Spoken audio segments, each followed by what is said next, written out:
See if I can find it. Romans 10. It says, brothers, my heart's desire and prayer to God for them is that they may be saved. For I bear witness that they have a zeal for God, but not according to knowledge. For being ignorant of the righteousness of God and seeking to establish their own, they did not submit to God's righteousness.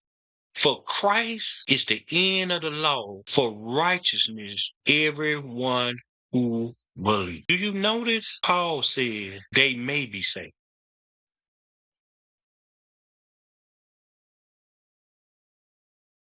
He's speaking from the heart. And what he's basically saying, when you teach God's people, when you teach God's chosen people, whether they do it or they don't do it, you still judge because you didn't do nothing. That's why I say the worst thing you can do is nothing. And a lot of you been listening to me for years and you still haven't changed. You got a zeal for God. Great.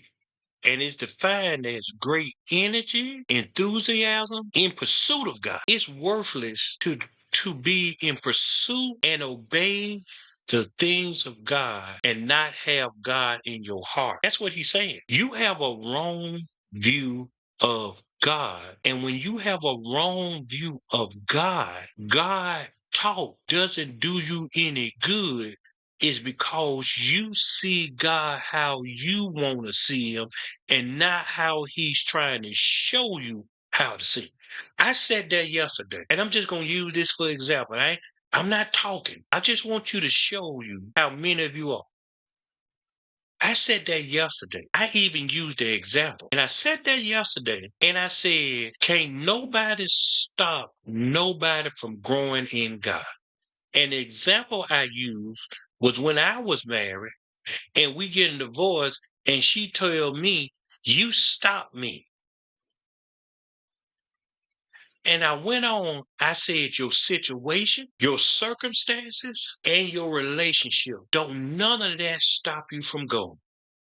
I get a text message telling me they stopping me from growing. You know why they stopping you from growing?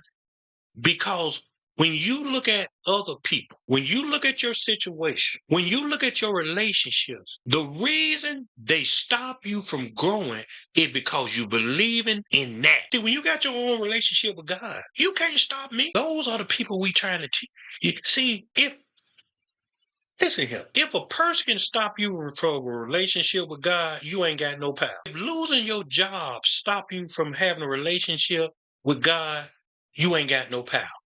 If moving stops your relationship with God, you don't have no power. If being embarrassed by what you go through stops your relationship with God, you don't have one. Paul say he was beat, shipwrecked, hungry, lied on, destroyed, almost drowned,